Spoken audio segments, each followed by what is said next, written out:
وضو سے فراغت پر کیا دعا ہے؟ روزانہ ہم وضو کرتے ہیں، دن میں 5 مرتبہ کم سے کم وضو کرتے ہیں نماز کے لیے، اور اس کے علاوہ نوافل ہیں، قرآن کی تلاوت ہے، یا اس طرح سے اور چیزیں ہیں. تو وضو کے بعد کیا ذکر ہے اور اس کے کیا معنی ہیں، یہ بھی ہم کو معلوم ہونا چاہیے.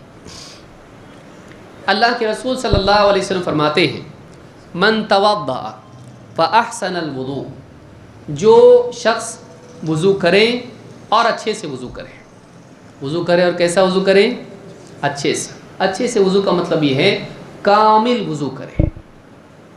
ایسا نہیں کرے کہ وضو کر رہا ہے تو کوہنیاں سوکھی ہیں، اور پاؤں دھو رہا ہے تو ٹخنے سوکھے ہیں. نہیں، بعض لوگ وضو کرتے ہیں ان کا وضو ادھورا ہوتا ہے، وہ دھیان نہیں دیتے کہ ہمارا وضو کامل ہے کہ نہیں ہے. وضو کے اعضاء سوکھے نہیں رہنا چاہیے، بلکہ خاص طور سے کوہنیاں اور ٹخنے. حدیث میں کیا ہے؟ وَيْلٌ لِلْأَعْقَابِ مِنَ النَّارِ.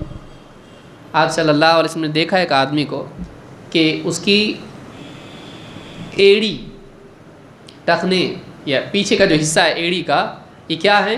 سوکھا رہ گیا تھا، ایڑیاں اس کی سوکھی رہ گئی. آپ نے فرمایا وَيْلٌ لِلْأَعْقَابِ مِنَ النَّارِ، سوکھی ایڑیوں کے لیے جہنم کا عذاب ہے. کوئی یہ معمولی چیز نہیں ہے. کیوں؟ اس بات کی علامت ہے کہ آپ کو پرواہ نہیں ہے وضو ٹھیک سے ہوا کہ نہیں ہوا. آپ نے دھیان دے کے وضو کیا نہیں. تو جو آدمی سوکھی ایڑیوں والا ہوتا ہے، سوکھی کوہنیاں، اعضاء سوکھے چھوڑ دیتا ہے لاپرواہی کی وجہ سے، تو ایسے آدمی کے لیے جہنم کی وعید سنائی گئی. معلوم ہوا یہ کبیرہ گناہ ہے. وضو کے اعضاء کو ٹھیک سے نہیں دھونا اور اس کو یوں ہی چھوڑ دینا، یہ کبیرہ گناہ ہے. کیوں؟ اس لیے کہ اس پر جہنم کی وعید سنائی گئی ہے. اور علماء نے کہا کہ کسی گناہ کے کبیرہ ہونے کی علامات میں سے یہ ہے کہ اس پر جہنم کی وعید سنائی گئی ہو. تو یہ بہت سخت بات ہے، اس کا خیال رکھنا چاہیے. تو آپ نے فرمایا من توضأ فأحسن الوضوء، جو وضو کرے اور کیسا کرے؟ وضو اچھی طرح سے وضو کرے. ثم قال، اس کے بعد یوں کہے اشہد ان لا الہ الا اللہ وحدہ لا شریک لہ واشہد ان محمدا عبدہ ورسولہ. وضو کے بعد کیا کہیں؟ میں اس بات کی گواہی دیتا ہوں. انگلی اٹھا کے آسمان دیکھ کے کرتے ہیں، کوئی دلیل نہیں. آسمان کی طرف دیکھنے کی کوئی دلیل نہیں، انگلی اٹھانے کی کوئی دلیل نہیں، دونوں بھی ثابت نہیں. بس دعا آپ کو پڑھنا ہے. کیا؟ میں اس بات کی گواہی دیتا ہوں کہ اللہ کے سوا کوئی عبادت کے لائق نہیں. وحدہ لا شریک لہ، وہ یکتا ہے، ایک ہے. لا شریک لہ، اس کا کوئی شریک نہیں. واشہد ان محمدا عبدہ ورسولہ، اور میں اس بات کی بھی گواہی دیتا ہوں کہ محمد صلی اللہ علیہ وسلم اللہ کے بندے اور اس کے رسول ہیں. بعض روایتوں میں عبد اللہ و رسولہ بھی ہے کہ آپ اللہ کے بندے اور اللہ کے رسول ہیں. اللہم اجعلنی من التوابین واجعلنی من المتطہرین. اور آگے کیا ذکر ہے؟ اے اللہ مجھے خوب توبہ کرنے والوں میں سے، بار بار توبہ کرنے والوں میں سے بنا، اور مجھے خوب پاک صاف رہنے والوں میں سے بنا. نمبر 1 شہادتین، دو چیزیں مانگ رہا ہے. کیا؟ اے اللہ مجھے خوب توبہ کرنے والا اور پاک صاف رہنے والا بنا. جب ایسا پڑھتا ہے آدمی تو کیا ہوتا؟ ٹھیک ہے بھائی پڑھنا چاہیے، لیکن اس کا ثواب کیا ہے؟ آپ فرماتے ہیں فتحت لہ ثمانیۃ ابواب الجنۃ یدخل من ایہا شاء، اس کے لیے جنت کے 8 دروازے کھل جاتے ہیں جس سے چاہے جنت میں داخل ہو. اتنا سا چھوٹا عمل ہے، کوئی بہت بڑی محنت ہے نہیں. فضیلت کیا ہے؟ اس کی شان میں، اس کی فضیلت کے لیے، اس کے انعام کے طور پر جنت کے 8 دروازے اس کے لیے کھل جاتے ہیں، جس دروازے سے تیرا جی چاہے جنت میں جائے. اب فرض کیجئے آپ مسجد سے باہر نکلے، 8 مرسیڈیز آ کے کھڑی ہو گئی. یہ جلدی سمجھتا ہے؟ ہاں، 8 مرسیڈیز آ کے کھڑی ہو گئی آپ کو ریسیو کرنے کے لیے، آپ کو گھر تک چھوڑنے کے لیے، اور اس میں سے ڈرائیور باہر نکل کے 8 گاڑیوں کے دروازے کھول دیے. مرسیڈیز نہیں، رولز رائس آپ کے لیے ہے، اور آپ کے لیے دروازے سب کھول کے ڈرائیور باہر کھڑا ہو گیا. آئیے صاحب، اس آدمی کو کتنی خوشی ہوگی، کیا ٹھاٹھ ہے اس کے، ہاں ایک نہیں 8 رولز رائس، اور وہ بھی کیا ہے، دروازہ کھول کے ڈرائیور کھڑا ہو گیا اس کے لیے، تو یہ کیا ہے اس کا اکرام۔ سڑی ہوئی گاڑیاں، ان کے ڈرائیور اگر کھولیں دروازے، یہ اکرام ہے، بہت بڑی چیز ہے۔ جنت کے دروازے اللہ اس کے لیے کھول رہا ہے، 8 دروازے، جس دروازے سے چاہے داخل ہو جائے، جس گاڑی میں بیٹھنا بیٹھے، جس دروازے سے جنت میں جانا ہے جا۔ کتنی بڑی فضیلت ہے، کیوں؟ اس لیے کہ بات ایسی کر رہا ہو، اس کی زبان سے نکلنے والے کلمات اتنے اعلیٰ ہیں۔ کیا مانگ رہا ہو اللہ سے؟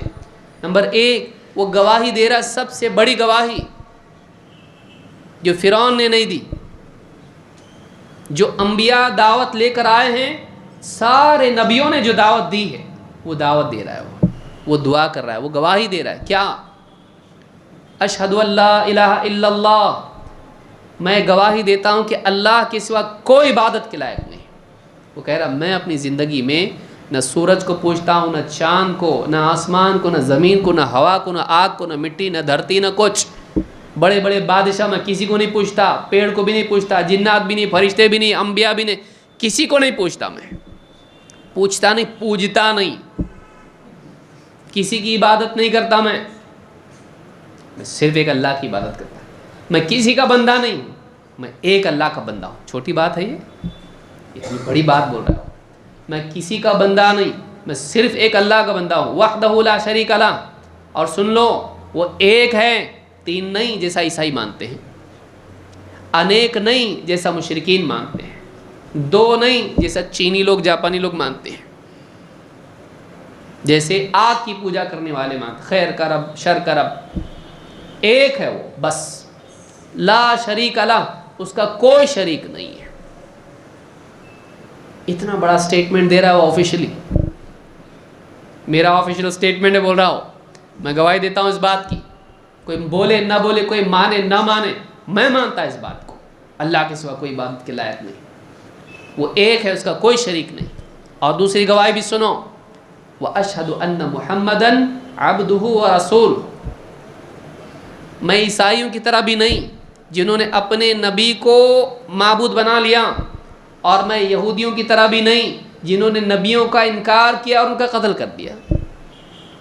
میں محمد صلی اللہ علیہ وسلم کو اللہ کا رسول بھی مانتا ہوں اور بندہ بھی مانتا ہوں، بندہ مانتا ہوں، رب نہیں، معبود نہیں، آپ بندے ہیں، لیکن عام بندہ نہیں مانتا۔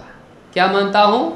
آپ اللہ کے رسول ہیں، آپ کا مقام بہت اونچا ہے، اللہ نے آپ کے ذریعے انسانیت کو ہدایت دی، تو میں محمد صلی اللہ علیہ وسلم کو رسول مانتا ہوں، کوئی مانے نہ مانے، میں مانتا ہوں۔ 2 بنیادی چیزیں، توحید اور اتباع، ان کی اصل، اس کا اقرار کر رہا ہے۔ کاہے کے بعد؟ وضو کے بعد۔ ایک آدمی جب اسلام میں آتا ہے کیا بولتا ہو؟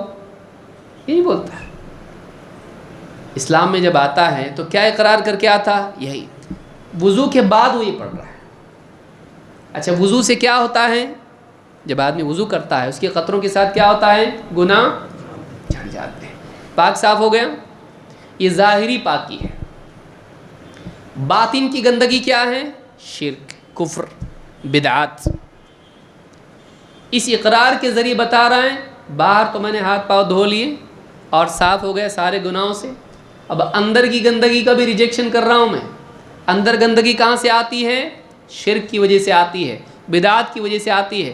میں اقرار کرتا ہوں کہ عبادت کے لائق ہے تو اللہ ہے، اور رسول ہے تو محمد صلی اللہ علیہ وسلم۔ اپنی منمانی نہیں چلے گی، رسول کے راستے پہ چلنا پڑے گا۔ تو شرک اور بدعات کی نفی اس اقرار میں ہے۔ اور اس کے بعد کیا کہہ رہا ہے؟ اللہم اجعلنی من التوابین وجعلنی من المتطہرین۔ پاکی 2 چیزوں سے ہے۔ کتنی چیزیں؟ ایک باہر کی گندگی سے، ایک اندر کی گندگی سے۔ اللہم اجعلنی من التوابین وجعلنی من المتطہرین۔ جس میں گندگی لگ گئی، پانی سے دھوتا ہے آدمی، نماز کے لیے وضو کر لیتا ہے آدمی، تو ایک تو ہے پانی سے دھونا اعضاء کو، وضو کے ذریعے ہو یا غسل کے ذریعے، یہ کیا ہے؟